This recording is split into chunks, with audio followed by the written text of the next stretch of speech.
Now, this video is for anyone that's buying a computer in a local store or online, and you're looking to spend anything from $300 up to $3,000.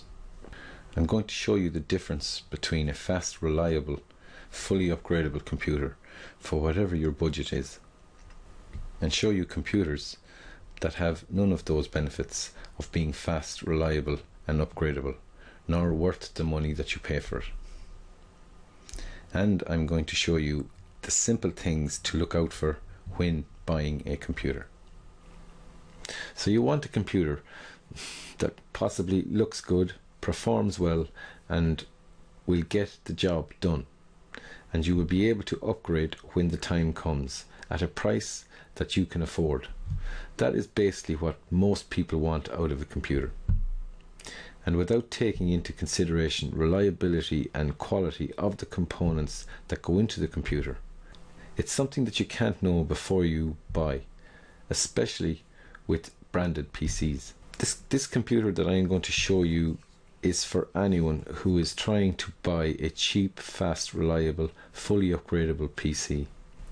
And I'd like to basically start by saying, stop buying crap out here on these websites or in a store locally, and you're getting a computer that's substandard and will never.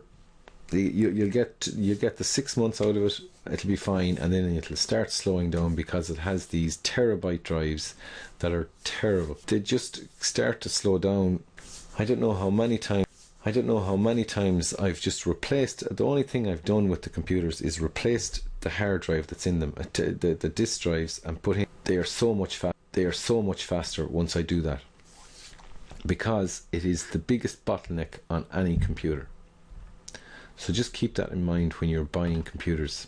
If you see a disk drive, ask them at the store, ask them online. Is there going to be, if you can't see the actual specs for the computer, find out, and 99% of the time they will be disk drives, unless you go for the higher priced. The solid state drives today are reasonably priced. You can get a 120 gig solid state drive for $80. So they're not expensive, and I can't understand why these companies are not putting them in to computers. They're saying, oh, people want loads of capacity inside in their computers. You can add a new drive to your computer as you need more space, and it's only a matter of just transferring the whole operating system and all your data from one drive to the other drive, which is very simple. I have a video there myself on my YouTube channel that you can go and check out to find out how to do that. Or you can just leave a comment on the video here, and I'll point you in the right direction as to how to do that. Okay, so this build will be more reliable, faster and fully upgradable, unlike all branded computers, desktops, laptops, tablets and smartphones. And I will say that you don't have to build it yourself. A local computer technician will be delighted to build a computer for you at very little cost. And if they are truly a tech that cares, he may not put his stamp of approval on the components that you were after purchasing, because they didn't. Basically, they won't put their stamp of approval on it because they didn't purchase the components that. But the good ones, the good computer technicians, will build it for you and give you advice and tips on maintaining it. Just look around. You will find people that will do this for you. Okay. Especially in the tech world, it's a passion more than a job. The computers side of things. It really is. Or if you want, I can help in this area. Just contact me here on YouTube or on my website, Computer Help Made Easy. As I said earlier, the number one reason why all branded computers fail is because of the disk drives that are used in the computers. And of course, they also, in manufacturing, they're always trying to keep costs down, so they use the cheapest they can get away with. That's what they will do. They will use the cheapest motherboards they can get from the manufacturer of the motherboards. They get the cheapest hard drives, they'll get the cheapest DVD players, the cheapest graphics cards. The processors that they get from Intel or AMD, they are the bottom of the line as far as Intel would be concerned. They'd send them off to them. It's just a combination of a whole lot of things that causes these computers, and that's the reason why they put on these 1 year warranties on them, because they can't guarantee that they will actually last any longer than 12 months, because the parts that are going into them are not, they're substandard. So that's my take on it. I'm fixing these computers every day, branded computers, and even some custom built PCs by not so good computer technicians, but there you go, that's life, that's the way things go. So again, number one reason, make sure there's a solid state drive in it for reliability, and forget about disk drives. They kill reliability and speed every time they are used in a PC. 12 months, you'll get your 12 months, and then after that things will just go downhill. And number two, of course, is the motherboard. So here's my list of parts for a build of around $300. Now it's going to vary. At the time of me making this video, it was $340. Okay, so now always start your build with the systems board.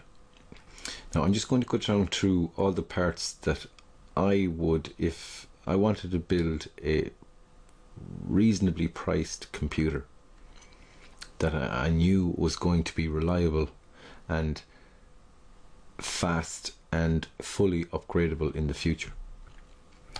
And I'll show you the parts on Amazon in a moment, but I'll just quickly run down through all the parts that I have picked for a build around $360.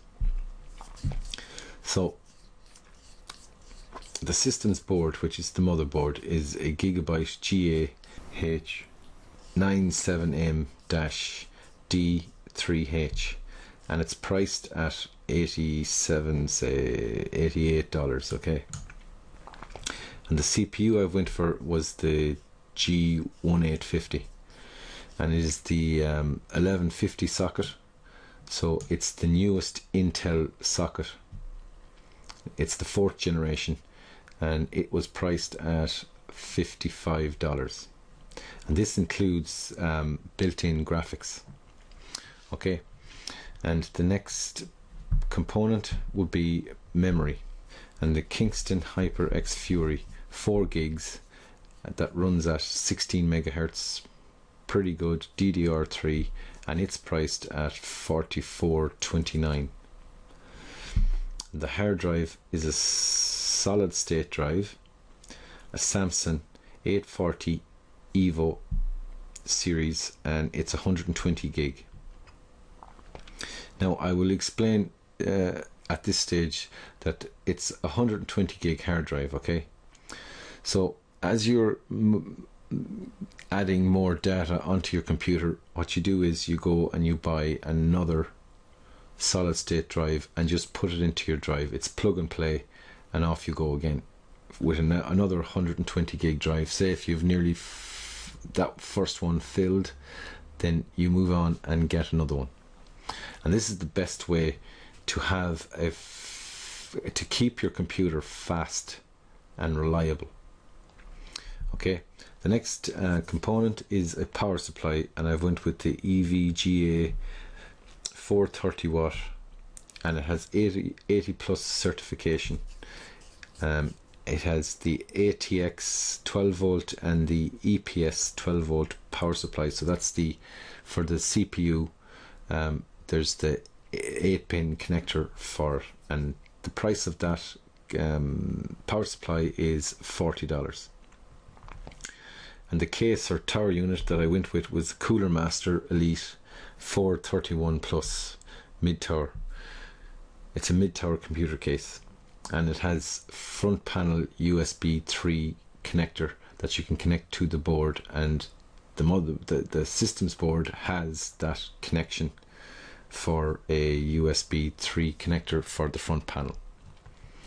And the operating system, I went with a free operating system called Ubuntu, and you can get, I'll show it to you, I'll show you the website in a minute anyway. So, and the total cost is $367. That's just, I just averaged it out. I didn't go into the cent of the actual price. So now, just before I show you the different components that we'll be using for this build, I want to show you the first thing you should do when you're buying or building a new computer is to go to the motherboard manufacturer's website and check the specs for that particular board. So the one that we've picked is the it has the chipset of H797.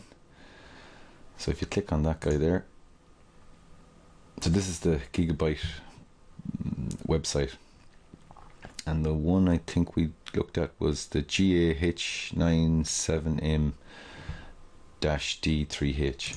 So click on that, and you'll see all the information about this board here. Now, some of the micro ATX boards does not have a HDMI. See this HDMI connector? So just be aware of that. So it has the usual connections on it, but it has 4 USB 3 back end kind of connectors at the back of your computer when you have it built. And the board also has the turbo 8-pin power connection, and it has USB 3. There it is. So you can see it there.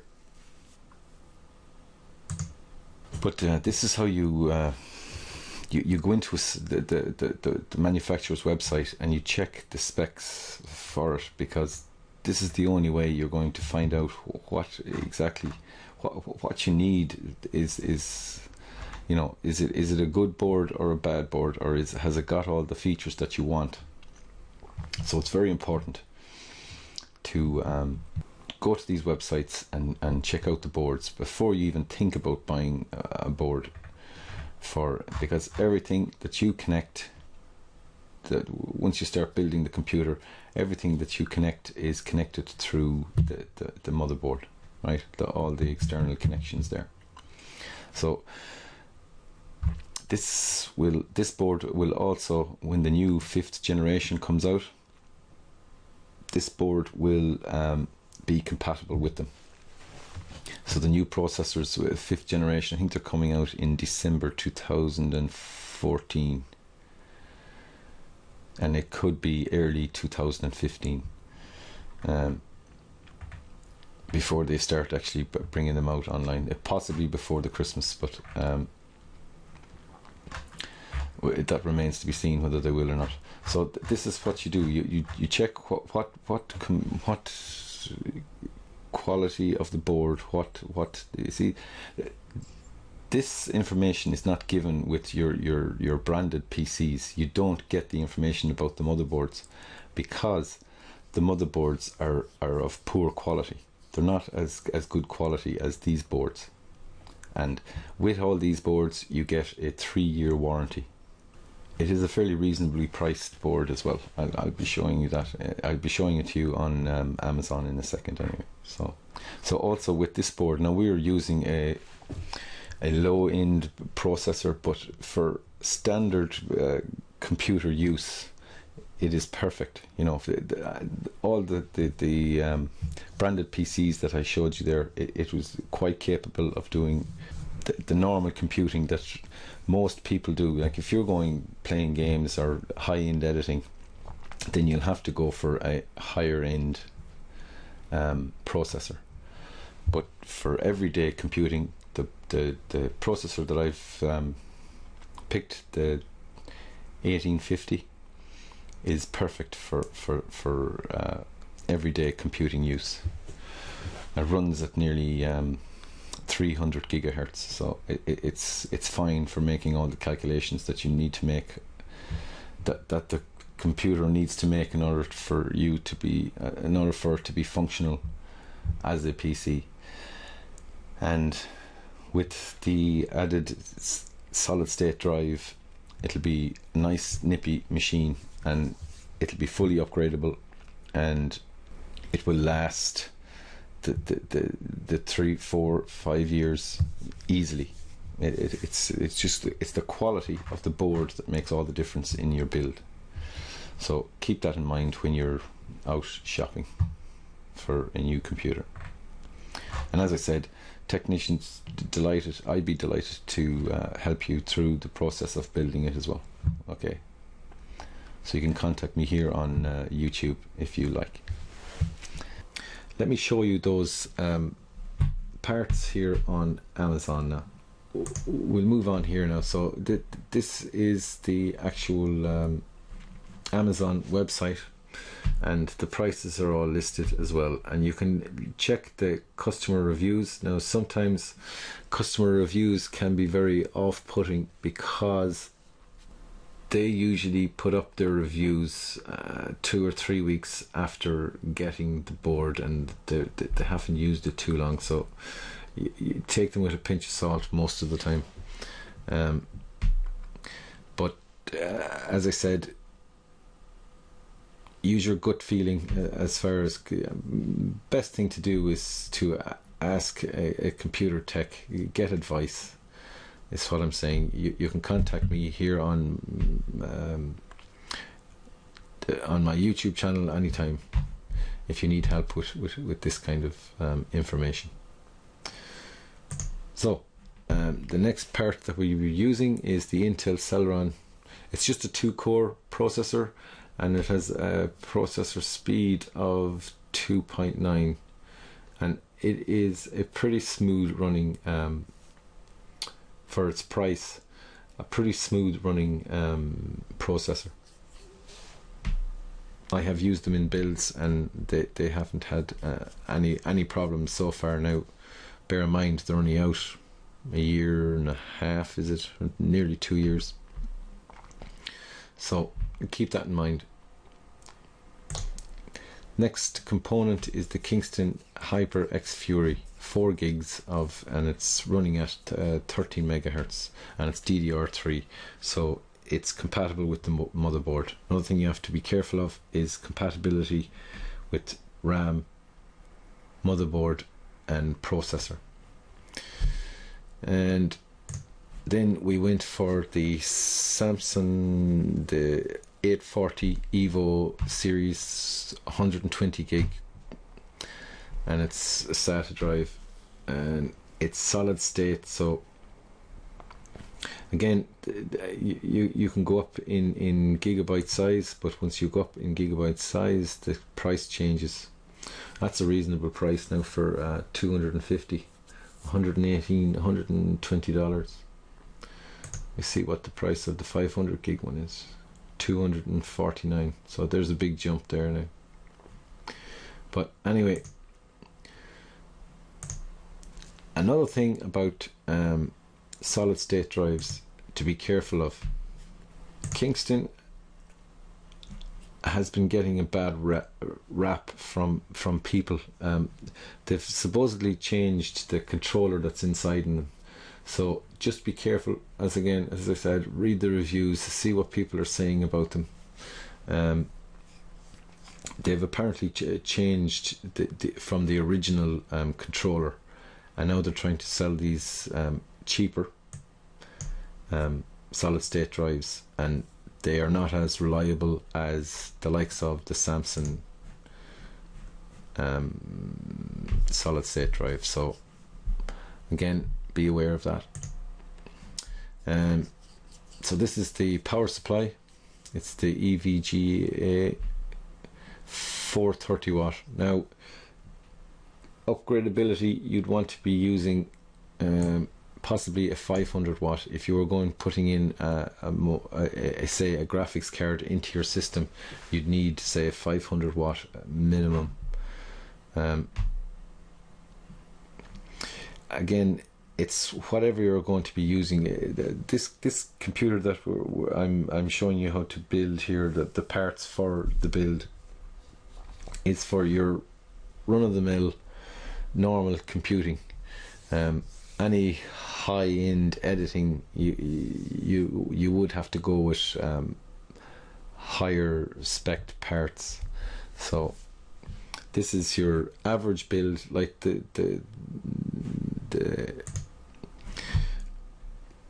websites that I showed you earlier, the Dells and the Lenovos, all these say $700, that's 700 euros, 500. Yeah, these, fine if you want to go and buy them, by all means, but be aware of the fact that they will fail. So that's all I'm saying. And their upgradability is absolutely non-existent, really. So let's see, where were we?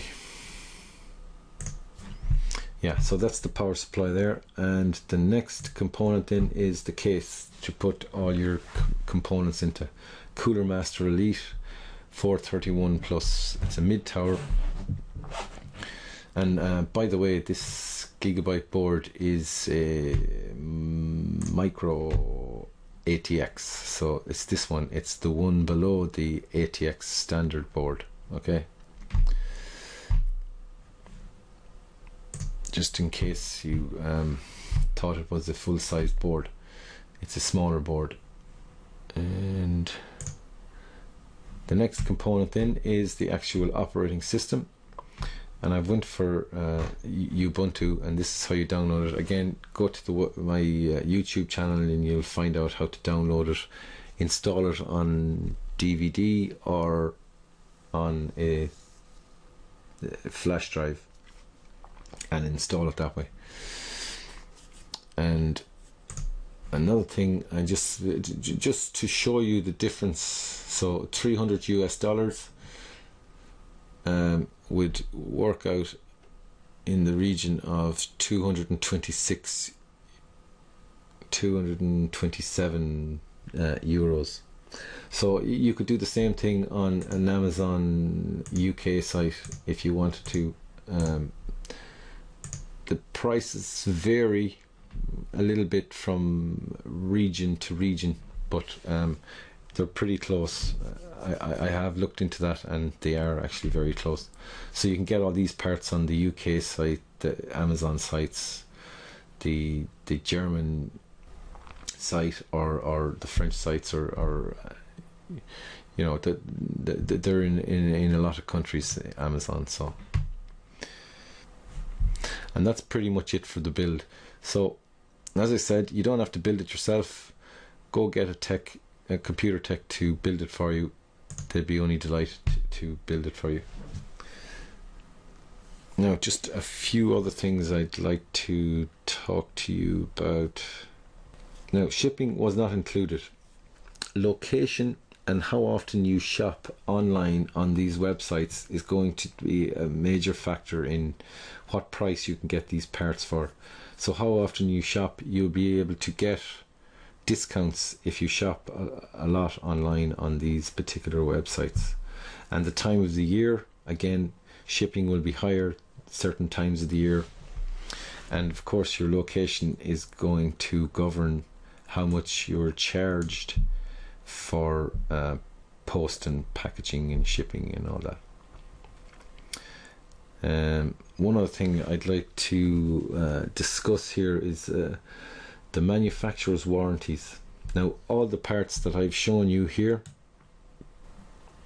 have a minimum of a 3-year warranty, as opposed to the branded computers, which only has the 1-year warranty. So all these have just a 1-year warranty, all of them. And the components that I have shown you to actually build a computer all have a minimum of a 3-year warranty. And I think the memory actually has a lifetime warranty. Samsung is 3 years. Kingston I think is 3 years too, actually. But your power supply has a 3-year warranty, and the case, of course, you know, they last for years and years. And your operating system, well, it's a free operating system, so it won't make any difference whether there's a warranty on it or not, because it doesn't make any difference, because you're getting it for free. So there is no support for it, but there is a huge community of people that will help you with problems with this operating system, including myself. Just one more thing I'd like to discuss, the warranties on Amazon. So the manufacturer's warranties may not apply in all cases, depending on factors like the use of the product, where the product was purchased, and who you purchased the product from. Please review the warranty carefully and contact the manufacturer if you have any questions. So they're kind of pushing the book on to the manufacturer of the components. So just be aware of whatever warranty you get with your parts, wherever you buy them. Make sure that you're getting the full warranty of the component that you're actually purchasing. It's just a thing to be very aware of, especially out here online. So that's pretty much it for this video. I hope you enjoyed it. I hope it has helped someone with a little bit more knowledge of the difference between branded computers and custom built computers. Either you build it yourself, or you get a computer technician or a builder of computers to do it for you. They are so much better than the branded PCs, and I hope that you've actually learned something from this video. So thanks for watching.